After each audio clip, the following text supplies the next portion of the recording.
16 मई 2025 की शाम को 19:35 पर राहु देव कुंभ राशि में प्रवेश करेंगे। राहु कुंभ राशि में 18 महीने रहने वाले हैं और राहु पर बृहस्पति देव की मिथुन राशि से नवम दृष्टि रहेगी और राहु की बृहस्पति देव पर पंचम दृष्टि रहेगी। राहु और बृहस्पति की ये कांटे की टक्कर चलेगी और आज हम बात करने वाले हैं राहु के गोचर की कुंभ लग्न के लिए क्या फल करने वाले हैं। मैं राकेश वशिष्ठ आप सबको बताऊंगा किन बातों का आपको ध्यान रखना है, कौन सी सावधानियां आपको बरतनी है और क्या उपाय करने हैं। बने रहिएगा मेरे साथ वीडियो के अंत तक।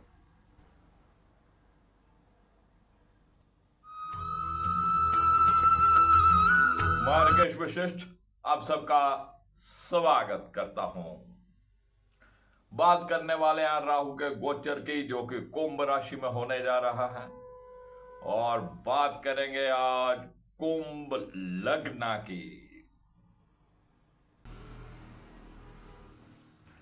कुंभ लग्न के लगन में ही राहुदेव गोचर करने वाले हैं और कुंभ लग्न के जब लगन में राहुदेव रहेंगे तो राहु अपना नेगेटिव प्रभाव लग्न के ऊपर देंगे, यानी कि कुंभ लगन के जातकों में राहु की नेगेटिव एनर्जी रहेगी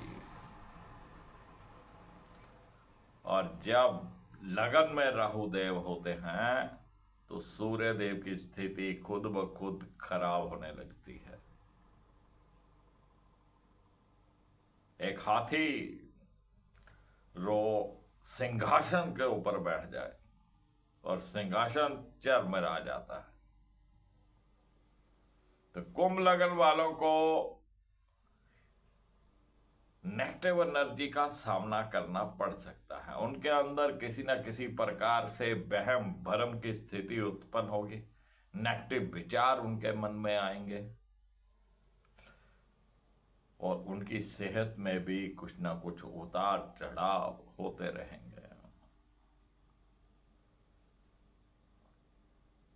लगन से राहुदेव की पंचम दृष्टि पंचम भाव के ऊपर रहने वाली है, जहां बृहस्पति देव मौजूद हैं।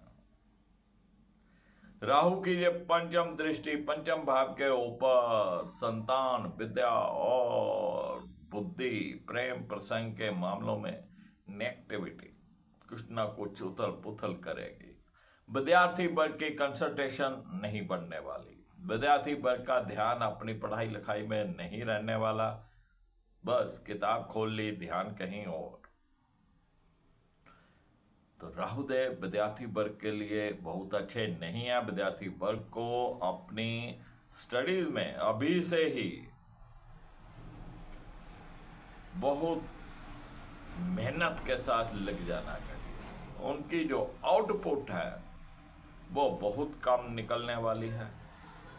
आउटपुट कम निकलेगी, आपको मेहनत ज्यादा करनी पड़ेगी और जो पति पत्नी संतान की इच्छा रखते हैं उनको भी थोड़ा अलर्ट रहना है। जो महिलाएं प्रेग्नेंट हैं उनको अलर्ट रहना है, संतान हानि की संभावनाएं बन सकती हैं। और जिनके बच्चे बड़े हैं उनको अपने बच्चों के ऊपर नजर रखना है, उनके दोस्तों मित्रों के ऊपर नजर रखना है। कुछ ना कुछ गलत कार्य वो कर सकते हैं। प्रेमी प्रेमिकाओं में भी आपसी तालमेल में कमी रहेगी। किसी न किसी प्रकार से उनके आपसी मतभेद उत्पन्न हो सकते हैं या फिर तुम रूठी रहो मैं मनाता रहो।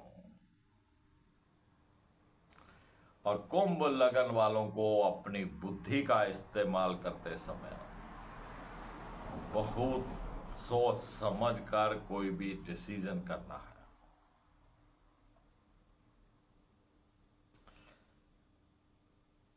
लगन से ही राहु देव की सप्तम दृष्टि सप्तम भाव के ऊपर रहने वाली है और सप्तम भाव में सूर्य की राशि पड़ेगी। और जबकि मैंने पहले भी बोला है कि राहु देव जब लगन में रहते हैं तो सूर्य की स्थिति खुद ब खुद कमजोर हो जाती है। तो पति पत्नी संबंध जहां पर बहुत अच्छे नहीं रहने वाले हैं, आपसी तालमेल में कमी उत्पन्न होगी, एक दूसरे के साथ वैचारिक मतभेद रहेंगे या आपके लाइफ पार्टनर की सेहत में कुछ ना कुछ उतार चढ़ाव होते रहेंगे। आप बिजनेस पार्टनरशिप में करते हैं तो आपके पार्टनरशिप के साथ भी मतभेद उत्पन्न हो सकते हैं। जो विवाह योग्य हैं, जिनके रिश्ते की बात चल रही थी, उनके रिश्ते में अचानक रुकावट आ सकती है। किसी ना किसी प्रकार का कोई ना कोई वहम भरम उत्पन्न हो जाएगा जिस कारण रिश्ता चलते चलते रुकावट आ जाएगी। जिनकी शादी रखी जा चुकी है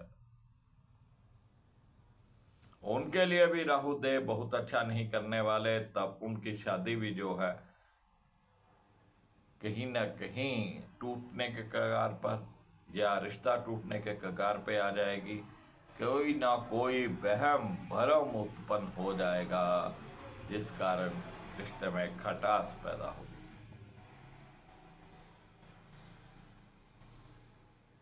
लगन से ही राहु की नवम दृष्टि भाग्य भाव के ऊपर रहने वाली है और भाग्य भाव जो कि हमारे धर्म का है, हमारे पिताश्री का,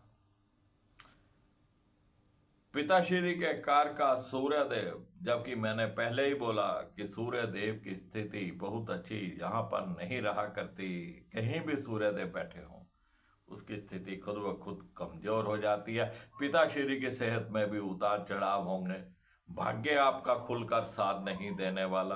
किसी न किसी प्रकार से आपके कार्य रुक रुक कर होंगे। बिना रुकावट के कोई कार्य हो नहीं सकता। आप अपने धर्म के प्रति भी अपनी रुचि खो देंगे। आप जो भी नित्य नियम पूजा पाठ करते हैं उसमें भी आपका मन नहीं लगेगा। राहुदेव आपको करने ही नहीं देंगे, धर्म से दूर कर देंगे और भाग्य आपका साथ नहीं देगा। तो ये कुछ बातें हैं जो राहुदेव अपनी नेगेटिविटी के कारण, क्योंकि पापी ग्रह हैं, ये अच्छा कार्य बहुत ही कम कभी कभार करते हैं, लेकिन ये बातें कुंभ लगन वालों के ऊपर कहीं ना कहीं से अप्लाई होने की संभावनाएं हैं।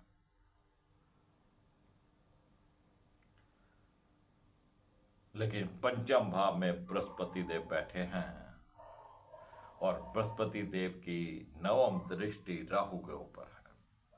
ये बृहस्पति देव ही है जो राहु को इस समय काबू कर सकते हैं और ये बृहस्पति देव की ये दृष्टि अक्टूबर तक वहां रहने वाली है।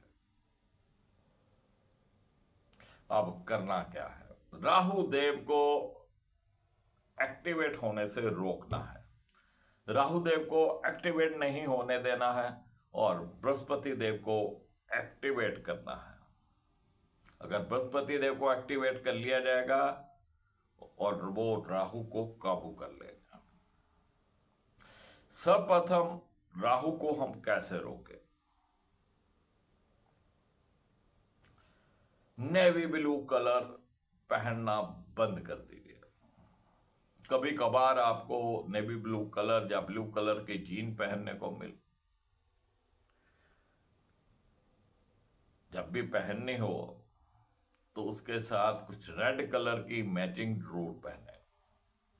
अगर रेड कलर की आप टी शर्ट या शर्ट नहीं पहन सकते तो रेड कलर का एक हैंकी जीन की जेब में रखें और इसको कम से कम पहनना है। आपको इमरजेंसी पहनना है, ब्लू कलर का त्याग कर दीजिए। किसी से भी आपको बिजली से चलने वाली कोई भी वस्तु गिफ्ट में नहीं लेनी है, मुफ्त में नहीं लेनी है। आपको अपने ससुराल वालों से भी कोई बिजली से चलने वाली वस्तु नहीं लेनी है, मुफ्त में बिल्कुल नहीं लेनी है। आप अपने पैसों से खरीद सकते हैं। और जब भी मौका मिले, महीने में एक बार, 2 बार, कनक, गुड़ और तांबे का पैसा, तीनों वस्तुएं, कनक, गुड़ और तांबे का पैसा, तीनों वस्तुएं कभी कभार महीने में 1-2 बार चलते पानी में जल प्रवाह करें। कनक, जिसे गेहूं बोला जाता है, इनको जल प्रवाह करने से सूर्य देव जो कमजोर पड़े हुए हैं वो एक्टिवेट हो गए हैं। इसके अतिरिक्त आप मछलियों को आटे की गोलियां डाल सकते हैं। कहीं आपके आसपास कोई तालाब हो, कोई सरोवर हो जहां मछलियां रखी गई हो, तो आप मछलियों को आटे की गोलियां डाल सकते हैं। या आप किसी सुनार से चांदी की बनी हुई मछली ले लें, छोटी सी ले लें। उस मछली को गंगा जल से या कच्चे दूध से धोकर स्नान करा के रख लीजिए और उसको लाल रंग यानी कि रोली, कुमकुम का तिलक करें और राहु देव के मंत्र का पाठ करें। ओम ब्राम ब्रीम ब्रोम स राहवे नमः। ओम ब्राम ब्रीम ब्रोम स राहवे नमः। मंत्र का पाठ करिएगा और उसके बाद उस चांदी की मछली को किसी लाल कपड़े में लपेटकर अपनी पॉकेट में रख ले, अपने घर में किसी भी स्थान पे रख ले। पॉकेट में रख लेना अति उत्तम रहेगा ताकि राहु देव काबू में रहे। अब राहु देव को इस तरह से हम कहीं ना कहीं एक्टिवेट होने से रोक सकते हैं। अब हमको बृहस्पति देव को एक्टिवेट करना है। अब बृहस्पति देव बैठे हैं हमारे पंचम भाव में कुंभ लग्न के, और पंचम भाव है हमारे इष्ट देव का, और बृहस्पति देव है धार्मिक ग्रह। जबकि राहु आपको धार्मिक होने से रोकेंगे, कुछ पूजा पाठ करने से रोकेंगे, लेकिन आपको रुकना नहीं है। आपको अपने इष्ट देव का पाठ श्रद्धा पूर्वक करते रहना है। आपको अपने जो भी आपके स्पिरिचुअल गुरु हों, जिन्होंने आपको कोई मंत्र दे रखा हो, कोई शब्द दे रखा हो, कोई नाम दे रखा हो, उसका उच्चारण आपको लगातार करते रहना है। आपको पूजा पाठ, अपना नित्य नियम बंद नहीं करना है। अगर आप बंद करेंगे तो राहुदेव एक्टिवेट हो जाएगा। आपको धार्मिक रहना है। पिताश्री का चरण स्पर्श करिएगा। बुजुर्ग लोग, जो भी दादा परदादा जो भी आपके हों, या आपके अड़ोस पड़ोस में जो भी बुजुर्ग लोग हों, उनके चरण स्पर्श करके आशीर्वाद लीजिएगा। साधु सन्यासियों का आपको आशीर्वाद लेते रहना है। कोई भी किसी भी धार्मिक व्यक्ति, किसी भी साधु फकीर, किसी भी गुरुजनों का आपको अपमान नहीं करना है। उनकी पीठ के पीछे भी उनकी चुगली निंदा नहीं करनी है। कोई अपशब्द आपको बोलना ही नहीं है। अगर आप चुगली निंदा करेंगे तो राहुदेव एक्टिवेट हो जाएंगे। आपको किसी की भी चुगली निंदा नहीं करनी है। ये चुगली निंदा करने से ही राहुदेव एक्टिवेट होते हैं। बस आपको धार्मिक रहना है, साधु सन्यासियों का आशीर्वाद लीजिएगा, और अपने इष्ट देव को आपको नहीं भूलना है। केसर का तिलक प्रतिदिन करिए। जो भी आपके इष्ट देव हैं उनका आप पाठ करिए। बृहस्पति देव जो कि पंचम भाव में बैठे हुए हैं, आप जब भी किसी धार्मिक स्थान में जाएं वहां पर आप कुछ देर बैठे, हाजिरी लगाएं और कुछ झाड़ू सब लगाकर वहां पे सफाई कर दें। जैसे ही आप सफाई करेंगे, आप आम जनता के लिए रास्ता साफ करेंगे, तो आपके प्रत्येक कार्य में आ रही रुकावटें स्वयं साफ हो जाएंगी। आपको किसी न किसी धार्मिक स्थान की सफाई करनी है। आप झाड़ू नहीं लगा सकते, कोई दिक्कत नहीं। इधर उधर कोई ना कोई वस्तु गिरी पड़ी हो, कोई फूल गिरे पड़े हो, कोई कागज गिरा पड़ा हो, कोई कुछ भी गिरा पड़ा हो इधर उधर, आप उठाइए, उठा के उसको डस्टबिन में डाल दीजिए। ये भी सफाई है। और आपको किसी भी धार्मिक स्थान का भंडारा, लंगर नहीं खाना है। बहुत इमरजेंसी हो, कभी आपको जरूरत हो, आपको खाना हो, तो पहले लंगर के नाम की सेवा जरूर डालिए। अब लंगर के नाम की सेवा डालेंगे तो वो समझ लीजिए आपने खरीद कर खाया है, आपने जो पैसे दिए हैं उसका खाया है। वैसे परहेज करिएगा कि आप किसी धार्मिक स्थान का लंगर भंडारा नहीं खाएं। बृहस्पति देव यहां से बैठकर राहु को भी देखेंगे।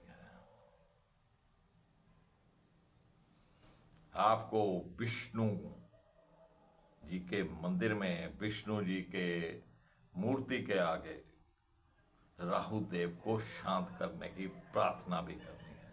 आप विष्णु जी के अलग अलग नामों का उच्चारण कर सकते हैं। ओम नमो भगवते वासुदेवाय नमः मंत्र का पाठ कर लीजिए, तो राहु देव खुद व खुद शांत हो जाएंगे। तो फ्रेंड्स, ये था राहु का गोचर जो कुंभ लग्न के लगन में होने जा रहा है। जो जो सावधानियां बरतनी हैं, किस प्रकार से आपको राहु को एक्टिवेट नहीं होने देना और कैसे बृहस्पति देव को एक्टिवेट करके राहु देव को शांत रखना है, ये बताने का मैं प्रयास किया हूं। जो भी फ्रेंड्स पहली बार इस चैनल के ऊपर आए हैं, उनसे गुजारिश है कि चैनल को सब्सक्राइब कर लें। सब्सक्राइब करने के बाद जो बेल का आइकॉन आए उसको भी दबाएं। बेल का आइकॉन दबाने का लाभ ये होगा कि जो भी वीडियो हम अपलोड करेंगे उसकी नोटिफिकेशन आपको तुरंत मिल जाएगी और आप उस जानकारी के साथ समय से जुड़ पाएंगे। वीडियो पसंद आए लाइक करिएगा, शेयर करिएगा, दोस्तों मित्रों को चैनल के साथ जोड़िएगा। मैं फिर मिलूंगा आपको एक नई जानकारी के साथ। तब तक राकेश वशिष्ठ को इजाजत दीजिए। जय श्री बालाजी।